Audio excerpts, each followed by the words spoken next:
गइल हमर कहे वाला राजा जी। पत्नी का तरीके सुनी हम दहेज लेके रउआ घरे आई बने और जवन जवन हम कहतनी ना तवन तवन रउआ करी। समझ में आवता ना पत्नी कैसे डेरावत अड़ी अपना पति के किलो हई पीसना मसाला ए राजा जी।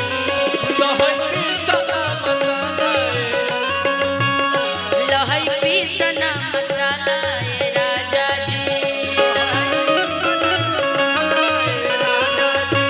होई गइल हमर कहे वाला ए राजा जी। लहई पीसना मसाला ए राजा जी। लहई पीसना मसाला ए राजा जी।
थोड़ा सा चेंजिंग मांगता है, दुनिया चेंजिंग मांगता है। चेंज ही प्राकृतिक का नियम है कि चहला न साली और साला ए राजा जी। चहला न साली और साला ए राजा। लहई पीसना मसाला ए राजा जी। लहई पीसना मसाला ए राजा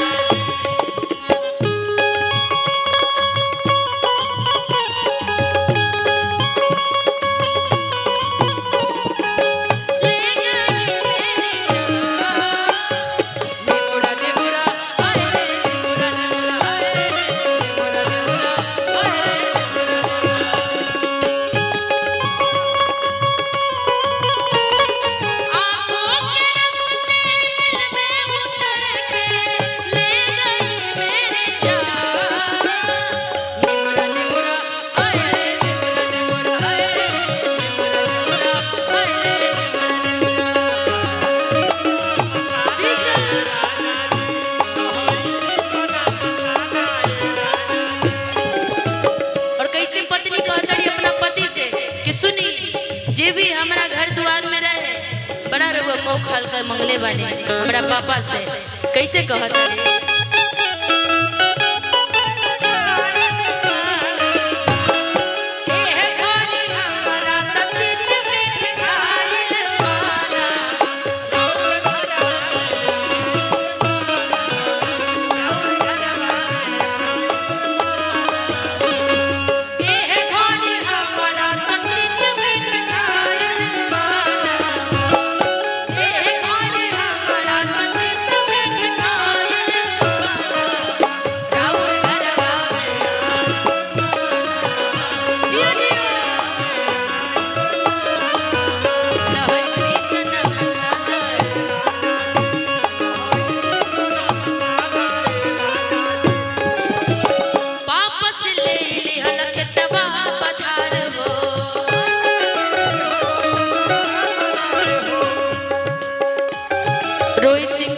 भाजपा से जिनके तरफ से बड़ा प्यारा सा आशीर्वाद, बहुत बहुत धन्यवाद रोहित जी।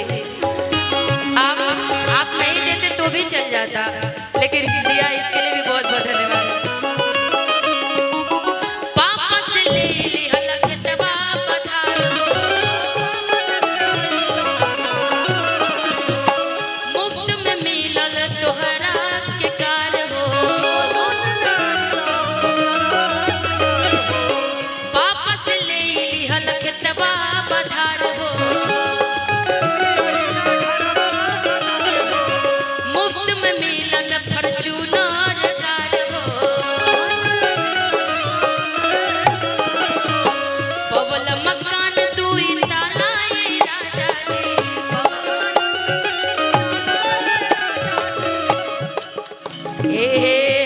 रे हरि नाम ना ना ना ना पवल मकान तू चाला पवल मकान तू चाला लहई पीसन मसाला राजा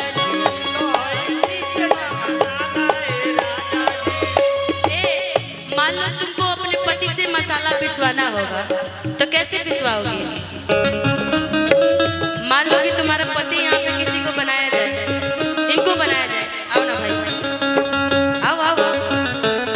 पति बनने का मौका बार बार नहीं मिलता है, एक बार ही पति बनने का मौका मिलता है, चाहे वो पति बन के आप बन जाइए या बिगड़ जाइए, एक ही बार शादी होता है ना। मान लो तुम्हारी ये दोनों पत्नी, ठीक, दो पत्नी आज के समय में ये चल रहा है, तो मान लो ये तुम्हारा पति है, इससे मसाला पिसवाना होगा तो कैसे पिसवाओगे? बैठो लहई पिसना मसाला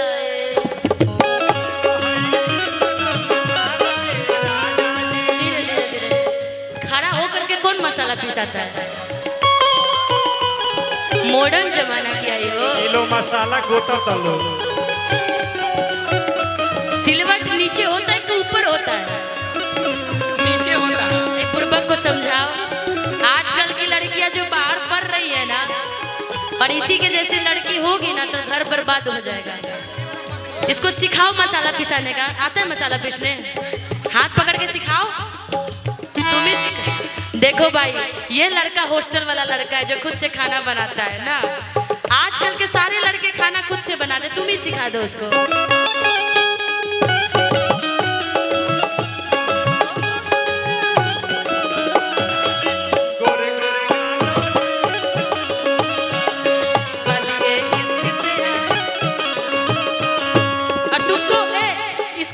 मुझे यही गाना याद है, बड़ा अच्छा म्यूजिक बजाए थे।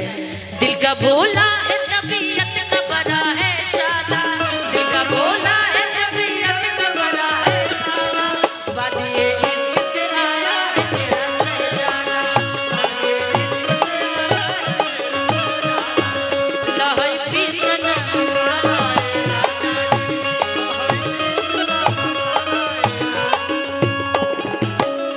लहई पिसना मसाला राजा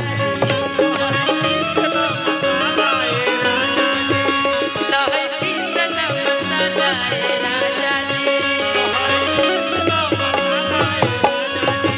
लहई पिसना मसाला राजा जी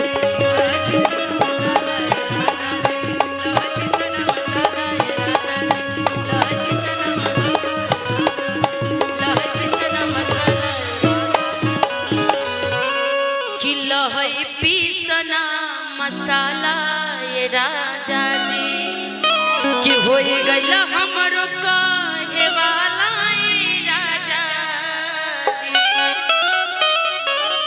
कि हो गइल हमरो कहे वाला ये राजा जी कि लहई पिसना मसाला ये राजा जी।